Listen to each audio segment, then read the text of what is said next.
Haleluya, puji nama Tuhan, Shalom, Bapak Ibu Saudaraku yang dikasihi oleh Tuhan Yesus Kristus.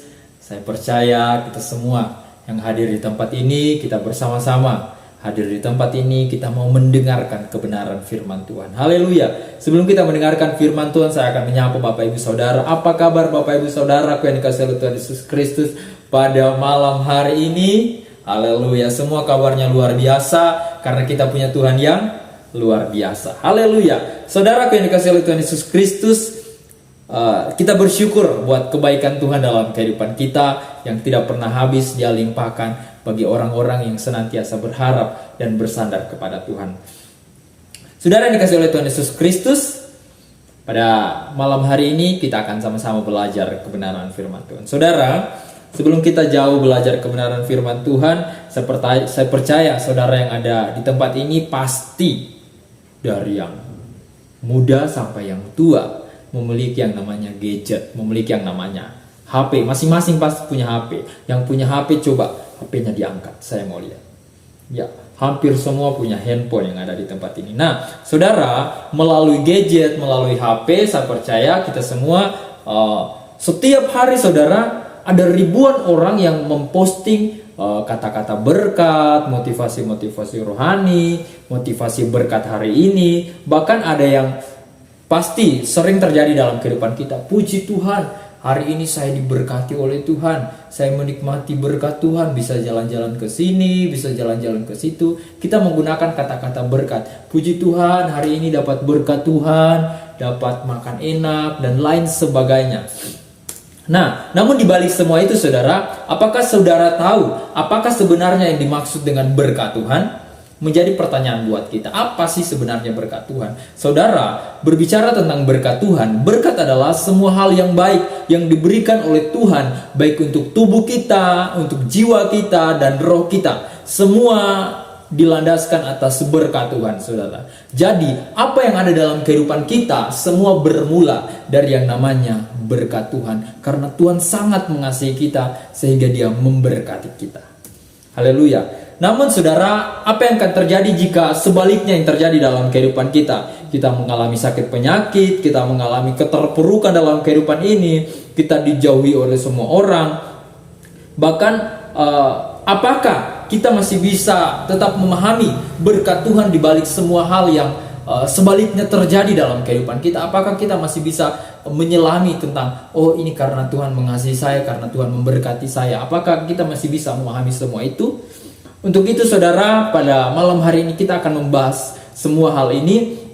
Untuk itu, judul kita pada malam hari ini saya beri judul yaitu Hidup dalam Berkat Tuhan. Saudara, mari sama-sama saudara kita buka Alkitab kita di dalam kitab Ayub pasalnya yang ke-42, ayatnya yang ke-7 sampai ayatnya yang ke-17. Kitab Ayub pasalnya yang kedua, ayatnya yang ke-7 sampai ayat yang ke-17.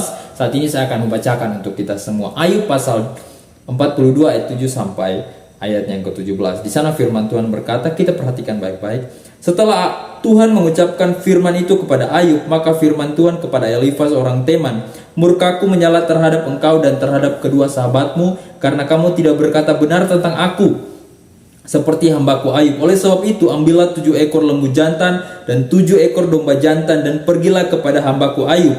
Lalu persembahkanlah semuanya itu sebagai korban bakaran untuk dirimu. Dan baiklah hambaku Ayub meminta doa untuk kamu, karena hanya permintaannya lah yang akan kuterima, supaya aku tidak melakukan aniaya terhadap kamu, sebab kamu tidak berkata benar tentang aku seperti hambaku Ayub. Maka pergilah Elifaz orang Teman, Bildad orang Sua, dan Sofar orang Naamah. Lalu mereka melakukan seperti yang difirmankan Tuhan kepada mereka, dan Tuhan menerima permintaan Ayub. Ayat 10, lalu Tuhan memulihkan keadaan Ayub setelah ia meminta doa untuk sahabat-sahabatnya, dan Tuhan memberikan kepada Ayub 2 kali lipat dari segala kepunyaannya dahulu. Kemudian datanglah kepadanya semua saudaranya laki-laki dan perempuan, semua kenalannya yang lama, dan makan bersama-sama dengan dia di rumahnya. Mereka menyatakan turut berduka cita dan menghibur dia oleh karena segala malapetaka yang telah ditimpakan Tuhan kepadanya. Dan mereka masing-masing memberi dia uang 1 kesita dan sebuah cincin emas. Tuhan memberkati Ayub dalam hidupnya yang selanjutnya. lebih daripada dalam hidupnya yang dahulu. Ia mendapat 14.000 ekor kambing domba dan 6.000 unta, 1.000 pasang lembu dan 1.000 ekor keledai betina. Ia juga mendapat 7 orang anak laki-laki dan 3 orang anak perempuan. Dan anak perempuan yang pertama diberi namanya Yemima, yang kedua Kesia, dan yang ketiga Keren-hapuk. Di seluruh negeri tidak terdapat perempuan yang secantik anak-anak Ayub, dan mereka diberi ayahnya milik pusaka di tengah-tengah saudara-saudaranya laki-laki. Sesudah itu Ayub masih hidup 140 tahun lamanya. Ia melihat anak-anaknya dan cucu-cucunya sampai keturunannya yang keempat. Maka matilah Ayub tua dan lanjut umur. Haleluya. Saudara, di sini kebenaran firman Tuhan menceritakan akhir hidup dari seorang yang bernama Ayub. Saudara, kita tahu apa yang terjadi dengan peristiwa Ayub. Ayub, saudara, atas seizin Tuhan, dia mendapatkan yang namanya penyakit bara yang sangat busuk dari kepala sampai kakinya. Bukan hanya bara, tapi bara ini sangat busuk, saudara. Jadi karena penyakit ini mungkin dia dijauhi oleh orang-orang yang sangat dia kasihi, orang-orang yang sangat dia cintai. Bahkan istrinya sendiri menyuruh dia mengutuki Tuhan karena penyakit yang dahsyat yang menimpa dia. Sahabat-sahabatnya pun Elifaz, Bildad, dan Sofar menghakimi dia, bahkan menjauh dari dia. Tetapi saudara, Ayub ini adalah orang yang takut akan Allah. Meskipun Ayub ini sempat menyalahkan Tuhan atas apa yang terjadi atas hidupnya, namun Ayub bertobat dan mencabut perkataannya kembali. Dan setelah semua hal tersebut berlalu, Allah memberkati Ayub. Firman Tuhan katakan 2 kali lipat. Haleluya. Dari perikop firman Tuhan yang kita baca tentang peristiwa Ayub, kita menemukan 3 kebenaran hidup dalam berkat Tuhan. Hal ini akan memampukan kita sebagai orang percaya agar kita selalu dan selalu meletakkan kehidupan kita di hadapan Tuhan yang Maha Kuasa. Dan saat ini kita akan belajar dari peristiwa Ayub, dan untuk itulah ketiga kebenaran hidup dalam berkat Tuhan adalah yang pertama. Saudara, kita lihat dari peristiwa Ayub. Ayub berkata benar tentang Tuhan. Di ayat yang ke-7 di sana dikatakan,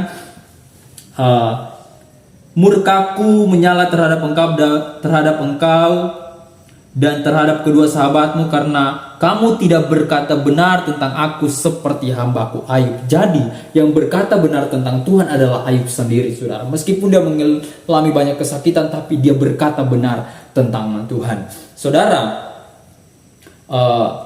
apa itu berkata benar? Berkata benar adalah tidak ada kesalahan di dalamnya, tidak ada kebohongan atau tidak ada dusta di dalamnya. Di dalamnya ada kejujuran, dapat dipertanggungjawabkan. Dalam hidup ini, saudara, ketika orang lain bertanya kepada kita, Mas Billy, di mana arah jalan ke STT Nusantara? Pasti saya akan menunjukkan dan berkata alamat yang benar supaya orang yang bertanya ini sampai ke tujuan dengan selamat. Coba kalau saya berkata salah, oh STT Nusantara belok sini, pasti tidak akan sampai di tujuan, pasti akan tersesat. Kemudian, saudara, bagaimana perasaan saudara kalau orang-orang di sekeliling saudara berkata tidak benar tentang saudara? Pasti hatinya sakit ya, pasti kita akan merasa gak enak. Apalagi kita saja sebagai manusia, perasaan kita gak enak. Bagaimana perasaannya Tuhan ketika kita berkata tidak benar tentang dia? Dalam firman Tuhan katakan kalau Tuhan sangat murka kepada orang-orang yang berkata tidak benar tentang dia. Kemudian apa itu berkata benar tentang Tuhan? Tuhan tidak memiliki kesalahan, saudara. Artinya, dan tidak bisa kita salahkan. Jadi apa yang Tuhan buat dalam hidup kita baik adanya. Sudah sepantasnya kita berkata benar tentang dia, tentang Tuhan, dan tidak menyalahkan Tuhan. Mengapa kita harus berkata benar tentang Tuhan? Karena dalam kitab Mazmur pasal 25 ayat yang ke-8 di sana firman Tuhan katakan, Tuhan itu baik dan benar sebab ia menunjukkan jalan kepada orang yang sesat. Jadi saudara, apapun yang terjadi dalam kehidupan kita, mungkin keadaan kita tidak baik, kita harus tetap berkata bahwa Tuhan itu baik. Apa yang Tuhan buat dalam kehidupan kita mendatangkan kebaikan agar kita senantiasa berharap dan bersandar kepadanya. Dalam 1 Petrus 2 ayat 25 di sana dikatakan, sebab dahulu kamu sesat seperti domba, tapi sekarang kamu telah kembali kepada gembala pemelihara jiwamu. Jadi artinya kita kembali kepada Tuhan yang benar, kepada Tuhan yang senantiasa menunjukkan jalan yang benar dalam kehidupan kita. Contoh dalam Alkitab, saudara, dalam kitab Lukas pasalnya yang pertama ayat yang ke-13 di sana, Sakaria ketika dia keluar dari bait Allah, dia mengalami yang namanya bisu. Dia tidak bisa bicara, tetapi firman Tuhan datang kepada dia kamu akan bisa bicara ketika kamu berkata benar bahwa anak yang lahir dari rahimnya Elizabeth istrimu itu kamu namai dia Yohanes. Akhirnya ketika si Sakaria ini menuliskan berkata benar bahwa namanya Yohanes, maka terbukalah mulutnya yang tadi bisu menjadi bisa berbicara. Artinya ada perkataan yang benar yang kita katakan di hadapan Tuhan, itu mendatangkan kuasa. Kemudian Sakaria, saudara, dia harus betul-betul memberikan dirinya untuk berkata benar apa yang Tuhan katakan. Untuk itu saudara dikasih oleh Tuhan Yesus Kristus, di mana kita bisa melatih kehidupan kita untuk berkata benar tentang Tuhan, yaitu kita perbanyak kehidupan kita diisi oleh kebenaran firman Tuhan. Karena apa yang dari dalam hati akan keluar dari mulut kita. Ketika kita banyak konsumsi firman, maka kita akan memiliki pandangan yang benar, perkataan yang benar tentang Tuhan. Untuk itu saudara yang dikasih oleh Tuhan Yesus Kristus, marilah kita seperti Ayub yang berkata benar tentang Tuhan, agar kita senantiasa hidup dalam berkat Tuhan. Yang kedua, Ayub dipulihkan oleh Tuhan. Apa itu dipulihkan? Dipulihkan adalah dari yang sakit menjadi sembuh. Saudara pasti pernah sakit, dimana ketika orang sakit, dia akan mengalami proses penyembuhan dan mengalami proses pemulihan. Pemulihan artinya dia kembali menjadi seperti semula, kembali menjadi baik atau kembali menjadi baru. Pulih artinya semua yang lama dari hidup kita sudah dijadikan baru, saudara. Saudara, kalau HP kita lemot, pasti akan mengalami pemulihan. Begitu juga WA, ketika dia terhapus, ketika kita download lagi, pasti akan muncul pulihkan riwayat chat Anda. Jadi chat-chat yang sebelumnya hilang bisa kembali lagi, saudara. Itu arti dari kata pulih. Apa itu dipulihkan Tuhan? Dipulihkan Tuhan adalah di mana semua luka-luka dalam hidup kita, semua kelemahan kita, semua kesakitan kita, semua kesulitan dalam tubuh, jiwa, dan roh kita dijadikan baru oleh Tuhan. Kenapa kita bisa mengalami kelemahan dan ketakutan, kesakitan dalam hidup kita? Itu biasanya itu karena ada unsur dosa dalam kehidupan kita.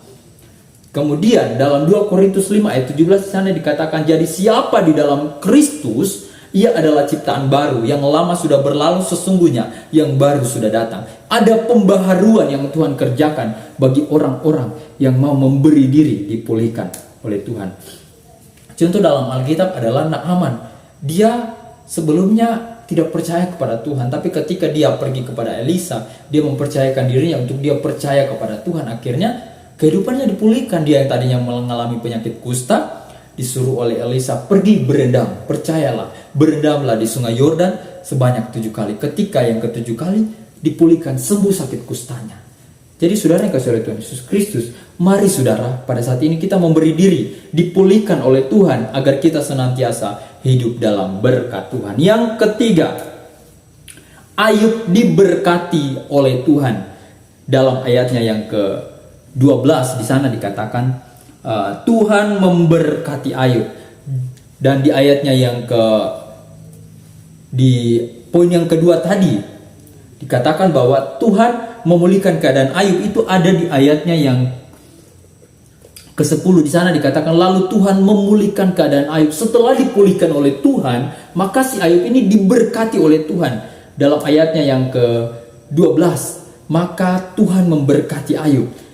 Jadi di awal tadi kita sudah membahas tentang apa itu diberkati. Namun kita lihat di sini bahwa berkat yang dimaksudkan dalam kehidupan Ayub adalah berkat yang berproses. Ada proses yang harus dia lalui hingga dia menjadi orang yang sangat-sangat diberkati oleh Tuhan. Jadi saudara, diberkati Tuhan artinya tidak ada kesombongan dalam kehidupan kita. Karena apa yang Tuhan buat sebenarnya mendatangkan berkat dalam kehidupan kita. Sekalipun itu hal-hal yang sulit bagi daging kita, sulit bagi tubuh kita. Tetapi sesungguhnya semua hal itu dikerjakan oleh Tuhan untuk mendatangkan kebaikan bagi orang-orang yang berharap dan bersandar kepada Tuhan. Saudara, berkat Tuhan turun atas orang benar. Di mana ayatnya? Amsal pasal 3 ayat 33. Mari kita perhatikan. Amsal pasal 3 ayat 33, di sana firman Tuhan berkata, kutuk Tuhan ada dalam rumah orang fasik, tetapi tempat kediaman orang benar diberkatinya. Jadi saudara, mari kita membawa kehidupan kita menjadi orang yang benar di hadapan Tuhan, agar kita hidup dalam berkat Tuhan. Jadi Ayub diberkati oleh Tuhan karena Tuhan mendapati kehidupan yang benar di hadapan Tuhan.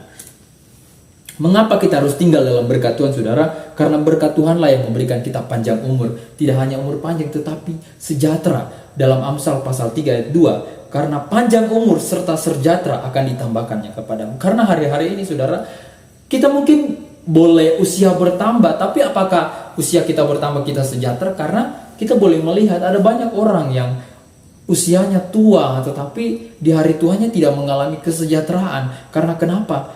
Tidak dimulai dari kehidupan yang tinggal dalam berkat Tuhan, kehidupan yang benar di hadapan Tuhan. Karena kehidupan yang benar mendatangkan berkat Tuhan.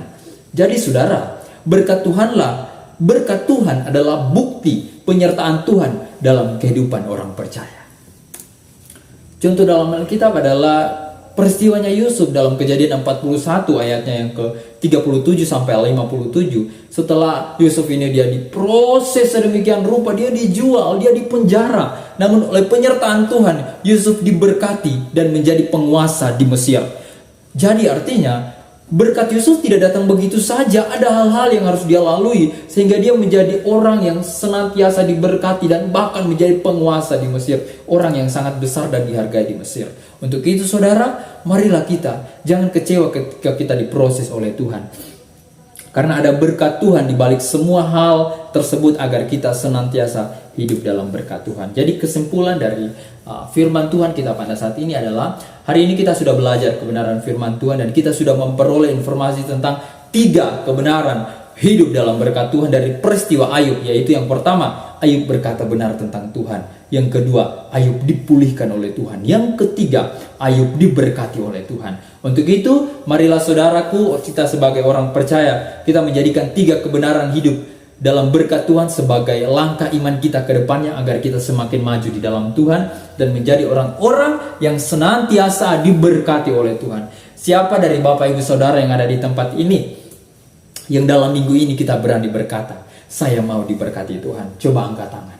Mari sama-sama yang mau diberkati Tuhan, kita sama-sama berkata, saya mau hidup dalam berkat Tuhan. Saya mau hidup dalam berkat Tuhan. Haleluya, puji nama Tuhan. Kita aminkan kebenaran firman Tuhan. Amin firman Tuhan dalam nama Yesus. Tuhan Yesus memberkati kita semua. Haleluya. God bless.